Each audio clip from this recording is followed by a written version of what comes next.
Hey there, whippersnappers, it's Tortoise. Welcome back to another exciting episode of Pokemon Showdown NU battles. You guys seem to like these lower tiers, and I really love this team, so I figured I'd throw in an NU battle today. So I led off with Javik, got the Stealth Rocks up, and then I switched into Spud, but they threw up the Curse and killed themselves, so I was going to leave Spud in to take on the Rotom, but with the Curse and everything, it was not going to be worth it. I didn't want to waste Spud in that way. So brought in Eve. Eve is a scrappy Kangaskhan, so I used the Fake Out on the Rotom. And then Eve is paralyzed, so that hurts us a little bit.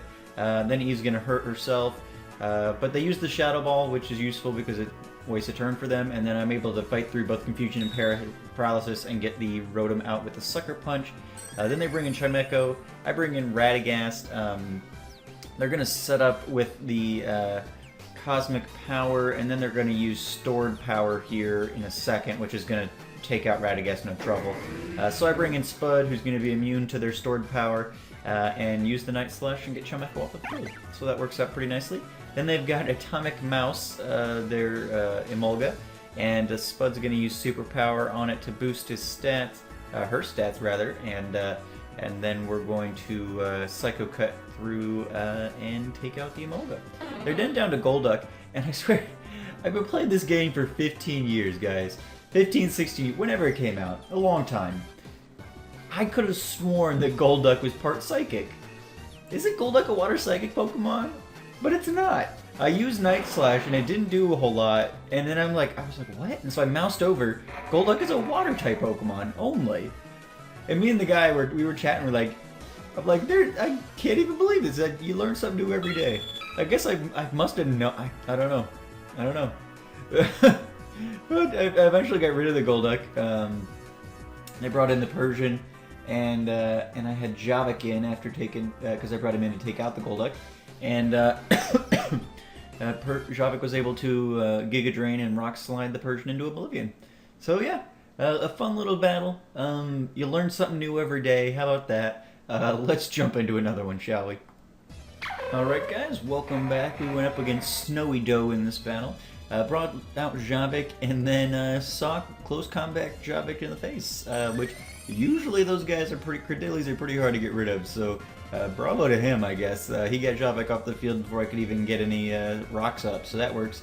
Radagast comes in, throws up the Hurricane, and is going to get Sock off the field. Then I'm going to throw the Stun Spore up at Clang and switch on out. Bring in Spud, who's going to take a Wild Charge, and then we're going to Superpower Clang in the face, which will do some pretty decent damage and boost our stats in the process. They miss with the Gear Grind, and then Spud's gonna again superpower and get Clang off the field, so that works out really nicely.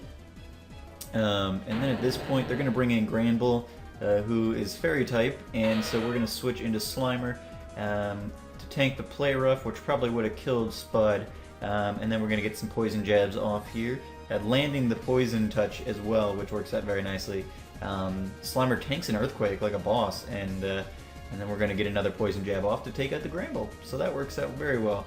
Muck's a fun guy. Feraligatr comes in, use the Shadow Sneak for some reason. Feraligator's going to give us a little bit of trouble here. He's going to set up with some Dragon Dances. Slimer's going to set up with a Curse here, just to kind of boost the defenses while he's boosting his attack. Dragon Dancing it up there, kind of just enjoying his time. I break the sub with a good Poison Jab there, and then he's going to use the Waterfall, which is almost going to take out Slimer, and unfortunately he does get the flinch, so Slimer doesn't get the Poison Jab off that he had in the barrel there. So we got a Shadow Sneak off and then go down. Eve comes in with the Fake Out, and Feraligatr is going to heal back up a little bit, get the Substitute up. Gonna break the sub with Double Edged, and then we're gonna get a Sucker Punch off, which is not quite enough. So Feraligatr takes out both Slimer and Eve there, which is disappointing, but it does give Nut a chance to come in and do his thing. He Aqua Jets, takes out the Feraligatr. They bring in Kangaskhan, who uses the Power Up Punch, which doesn't do very much, surprisingly, given that it's super effective. and Nut's able to land the superpower, which one-hit KOs the Kangaskhan, so that works out very nicely. I don't often have to go to Nut, but when I do, he usually does good work for me. We get the Icicle Crash off on the Leafeon, but the Leafeon's got the Swords Dance up, which is gonna be trouble. It sweeps through Nut there with one hit. Even in the resisting, well, I guess does Bug not resist Dark? I guess it doesn't. But it takes out Radagast and Nut, and then Spud comes in, takes a really hard hit, and unfortunately Spud's not quite fast enough, and even though we got it down to like 1%, Bug wasn't fast enough to get that second hit off, and so we were not able to win this one. But it was a fun little battle. They had a cool team. It was a good back and forth, and they had a couple good hits early on, and then we came back, and then this Leafeon was able to sweep it there at the end. So very fun little battle. Always enjoy coming into NU and using this team. But yeah, thank you guys so much for watching. As always, I've been Torm with Grain. You guys have been great. Make sure to leave those likes, comments, and subscriptions, and I will see you guys next time. Have a good one.